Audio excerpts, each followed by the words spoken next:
Salut à tous et bienvenue sur la chaîne. Je m'appelle Émile Garnier et ici, on parle de voitures sous tous les angles, entretien, astuces pratiques, fonctionnement des moteurs et bien plus encore. Si vous voulez mieux comprendre votre véhicule et éviter les erreurs coûteuses, vous êtes au bon endroit. Pensez à mettre un j'aime, à vous abonner à la chaîne et à regarder la vidéo jusqu'à la fin. Vous y trouverez des infos vraiment utiles. De Moscou à Khanty-Mansiysk, notre route du pétrole commence à Moscou. Le choix de cette ville n'est pas fortuit, c'est ici, dans la seconde moitié du XL10e siècle, qu'a été créée la société Ragozin & Co Ltd. Force de Production of Petroleum Mineral Oil, Ragozin et compagnie pour la production d'huile minérale de pétrole. Bien entendu, l'histoire des lubrifiants commence bien plus tôt, à l'époque de l'invention de la roue. Dès 3500 avant J.C. Les anciens Sumériens lubrifiaient les roues de leurs chars avec des substances d'origine végétale et animale. En Russie, le goudron était largement utilisé pour lubrifier les mécanismes, ainsi que le graphite avec des huiles végétales et des graisses animales mélangées dans différentes proportions. L'huile de bois obtenue à partir des graines et des fruits de certaines plantes ligneuses était considérée comme la meilleure. En d'autres termes, le produit alimentaire le plus précieux était utilisé comme lubrifiant en Russie. Il en fut ainsi jusqu'à la seconde moitié du XL10e siècle, jusqu'à ce que l'industriel Viktor Ivanovich Ragozin commence à produire des huiles lubrifiantes à base de pétrole en Russie. À la fin de l'année 1877, il a construit une usine de production de masse utilisant la technologie de production d'huile lubrifiante à partir de mazout au moyen de vapeur surchauffée. Les huiles de Ragozin sont appelées oléonaftes et surpassent tous les produits analogues existants. En 1878, lors de l'exposition universelle de Paris, les oléonaftes de Ragozin ont reçu une médaille d'or et les industriels américains ont apposé le slogan « Just like Russian Lubricant » sur l'emballage de leurs produits. En 1879, l'usine Konstantinovski pour la production d'huile lubrifiante de pétrole a été construite, la plus grande non seulement en Russie mais aussi en Europe. Le deuxième cycle de prospérité de l'industrie a eu lieu au début de la seconde moitié du XXe siècle, le secteur de la production commence à se développer, de nouvelles raffineries ont été construites à grande échelle. Dans les années 60 et 70, la production d'additifs a été lancée et, au cours de cette période, la science et les technologies correspondantes se sont développées de manière particulièrement active. Après l'effondrement de l'URSS, l'industrie russe des lubrifiants a de nouveau connu des temps difficiles. Dans le même temps, le marché mondial était en plein essor. C'est pourquoi, depuis le début des années 90, les producteurs russes ont dû accélérer en quelques années le chemin qui a pris des décennies aux acteurs mondiaux. Alexei Zyrkin et Sergei Lysenko passeront eux aussi leur chemin. Mais ce voyage ne durera que quelques semaines et s'effectuera de Moscou à Khanty-Mansiysk. Ils visiteront le cœur de la production pétrolière, Uray, Kogalim et Langpa, passeront par Khanty-Mansiysk pour les dents, passeront par Tyumen et termineront par une visite à Ufa, Volgograd et Perm. L'itinéraire est intéressant, mais long. Où nos voyageurs se mettront-ils en route?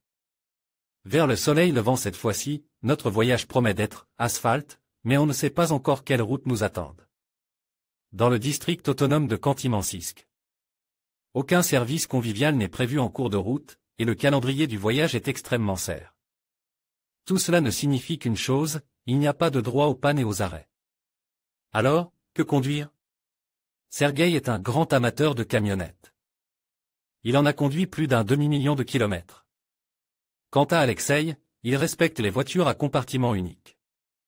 Nous avons dû trouver un compromis, mais une chose était claire, nous avions besoin d'une voiture simple et fiable. Pour la voiture, nous nous sommes adressés à la société Autorenta, éprouvée par nos demandes hors normes. Cette organisation dispose d'un choix allant de la Renault Logan Bon Marche à la BMW X7, et toutes ces voitures peuvent parcourir l'itinéraire donne sans problème. Nous en avons été convaincus en 2020, lorsque nous avons voyagé sur 2 Renault du Stelou sur les pistes du vrai Dakar vers l'Afrique et retour. Plus de 20 ans d'expérience sur le marché russe leur permettent de fournir des véhicules pour n'importe quel voyage et pour une longue période. Le secret de leur confiance n'est pas d'économiser sur les clients et le service, mais d'effectuer les réparations chez des concessionnaires officiels et des partenaires fiables. Cette fois-ci, nous ne prenons pas la voiture la plus populaire, mais la plus intéressante à la Great Wall Angle 7. La marque Great Wall est desservie par des concessionnaires Aval. Nous visitons le Grand Tech Centre, qui est le représentant de la marque à Vladimir. L'huile du moteur de la voiture a été changée il y a seulement 500 km, mais pour la pureté de l'expérience, nous en remplissons une. Nouvelle Lukoil Genesee Universal Diesel 5W30. Il s'agit d'une huile moteur toute saison basée sur des technologies synthétiques, conçues pour les moteurs diesel des véhicules étrangers et nationaux post-garantie, y compris ceux équipés de filtres à particules. De nos jours, les propriétaires de voitures ont le plus grand choix d'huile moteur, minérale et synthétique. Les huiles moteurs Lukoil Genesee occupent la première place parmi les préférences des automobilistes, selon les données des spécialistes de l'agence analytique Autosta. Il s'agit d'huiles synthétiques uniques, développées à l'aide de technologies moléculaires innovantes, qui permettent d'assurer un niveau élevé de protection, de fiabilité et d'efficacité des moteurs. La question qui se pose est la suivante: comment distinguer une huile originale d'une huile falsifiée? Pour cela, il est nécessaire d'examiner le bidon. Tout d'abord, le couvercle du bidon est en plastique de deux couleurs, rouge et gris, qui correspondent à la couleur du bidon. Le fond du couvercle est muni d'un anneau qui peut être facilement arraché après l'ouverture. D'autre part, le couvercle est muni d'une feuille de protection supplémentaire qui empêchait la réutilisation de la boîte. La boîte elle-même est fabriquée en plastique à 3 couches. Cette multicouche est clairement visible sous le film. Les étiquettes latérales de la boîte ne sont pas collées à la surface, mais fusionnées avec elle. Elle ne se détache pas et ne se décolle pas. La création d'une telle boîte nécessitait un équipement spécial dont les fabricants de contrefaçon ne peuvent pas se vanter. En outre, les étiquettes sont marquées au laser et, au dos de chaque étiquette, on trouve des informations sur la date de production et les numéros de lot. En général, il est pratiquement impossible de produire le même bidon avec la même étiquette dans des conditions artisanales, et l'organisation d'une production sérieuse coûterait beaucoup plus cher que l'achat et la revente de produits directement auprès de Lukoil. Allons-y. L'huile de la voiture a été remplacée, mais peut-être devriez-vous emporter un peu de volume pour faire l'appoint. Le spécialiste du grand centre technique affirme que le moteur de la Grande Muraille ne souffre pas de surabondance d'huile, et qu'il n'est donc pas nécessaire d'en rajouter. Nous vérifions le kit de base pour le voyage sur l'asphalte, trousse de premier secours, panneau d'arrêt d'urgence, clé à cylindre et bus pour boulons, secret, extincteur, gilet de signalisation réfléchissant, roue de secours ou, do-4Q, compresseur de voiture, cric, crochet de remorquage et corde. Graisse à aftorante, tout est disponible. Il ne reste plus qu'à emporter la bonne humeur. Eh bien, nous pouvons prendre la route. Et nous suivons l'actualité, 12 000 km en 14 jours dans une grande muraille, ça devrait être intéressant. Publicité.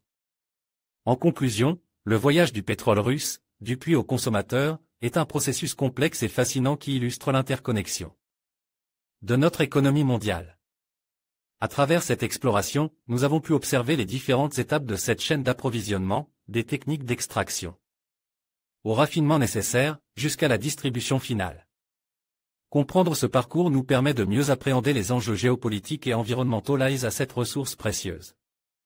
En fin de compte, chaque goutte de pétrole que nous utilisons a une histoire, et il est essentiel d'en prendre conscience pour envisager un avenir énergétique plus durable. Merci de nous avoir accompagnés dans cette découverte.